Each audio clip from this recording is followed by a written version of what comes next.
नमस्कार, माझ्या यूट्यूब चॅनलमध्ये तुम्हा सर्वांचं मनपूर्वक स्वागत। कशी झाली तुमची दिवाळी कमेंट बॉक्समध्ये नक्की सांगा। आणि हो, भाऊबीजेला तुम्ही माहेरी गेलेल्या होता का? आणि मुलं देखील आपल्या बहिणींच्या घरी गेलेच असणार, भाऊ आपल्या बहिणीच्या घरी आणि बहीण देखील आपल्या भावाच्या घरी नक्कीच आलेली असणार।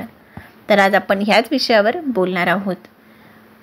प्रत्येक लेक आज माहेरात जाऊन आलेली आहे, वडिलांना भावाला औक्षण करून आलेली आहे। पण हो, आज खरी भाऊबीज तीच बहीण साजरी करून आलेली आहे, ज्या बहिणीला भावाचं सुख समाधान बघून आनंद झालेला आहे। आज तीच बहीण भाऊबीज साजरी करून आलेली आहे, ज्या बहिणीला आपले आई वडील भाऊ बहिणी एकत्र कुटुंबात बघून आनंद झालेला आहे।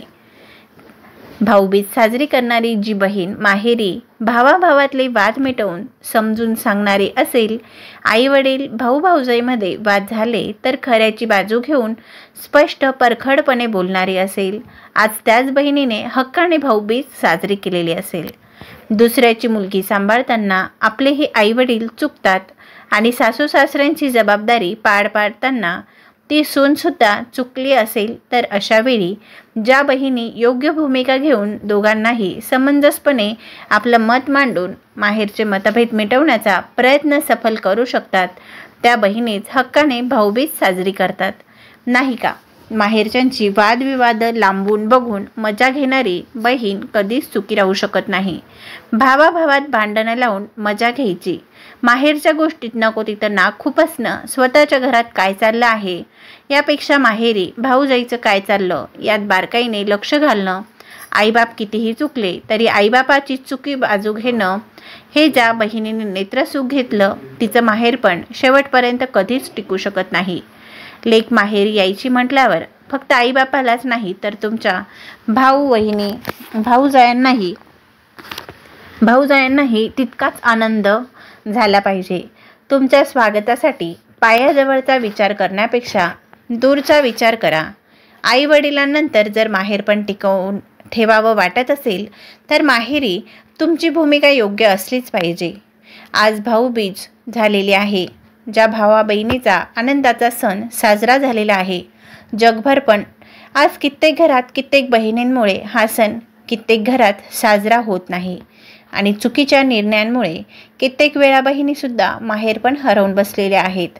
नाती जपायला शिकाओ, मीपणा अहंकार तर नेहमीचाच आहे, तो सोडून द्यायला शिका, जगायला शिका। माहेरच्यांसोबत कमीपणा घेतला तर कोणी लहान बापाचं होत नाही ना। चुकत असेल भाऊ बहिणी, चुकत असतील आपले आई वडील, चुकत असेल आपलं स्वतःचं सुद्धा, योग्य निर्णय योग्य भूमिका स्वतःच्या मतावर ठाम राहायला शिका।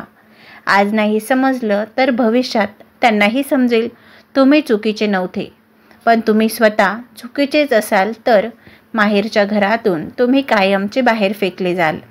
कित्येक घरात मी पाहिलेलं आहे, ज्या घरात अविवाहित मुली असतात किंवा सासरी नांदणाऱ्या मुली असतात, घरात नवीन वहिनी आली की तिच्यावर हक्क गाजवतात। लक्षात ठेवा, अविवाहित असेल तर बाळा, तो सुद्धा एक दिवस कोणाच्या तरी घरची सून होणार आहे। आणि सासरी नांदणाऱ्या नंदाबायांनो, तुम्ही सुद्धा कोणाच्या तरी घरी नांदत आहात, लक्षात ठेवा ती सुद्धा तुमच्यासारखीच कोणाची तरी मुलगी आहे। आज तुम्ही तिला समजून घेतलं तर उद्या येणाऱ्या काळात ती सुद्धा तुम्हाला जीवापाड प्रेम करेल। एकमेकींकडे नणंद वहिनी म्हणून बघण्यापेक्षा मैत्रिणी म्हणून बघा। हल्ली नातेसंबंधसुद्धा भरकटत चालले आहेत, त्याला वेळीच आवर घाला आणि सर्वांनी आपली दिवाळी अतिशय आनंदात आणि उत्साहात साजरी करायला शिका। काय आहे लहानपण एकदा लक्षात ठेवा ना, आपण किती भांडलेलो आहोत, किती एकमेकांवरती अक्षरशः हात उगारलेले आहेत, किती एकमेकांना वळ उमटे तोवर मारलेलं आहे, पण आपण असं थोडी केलेलं आहे की आपण नातं तोडून टाकले। असं तर आपण न वागलेलंच कधीही बरं। आपलं माहेर पण टिकवून ठेवा आणि हो, उत्साहाने आपली दिवाळी साजरी करा। सर्वांना हा विषय अतिशय म्हणजे कटू वाटत असेल, परंतु यामध्ये काहीतरी तथ्य आहे। एक वेळा नाही तर 2 ते 3 वेळा नक्की ऐका आणि आपल्यासोबत इतरांना देखील शेअर करा आणि खरोखर हा गहन विषय सर्वांसमोर नेण्याचा प्रयत्न करा. भेटूया पुढच्या भागात. धन्यवाद.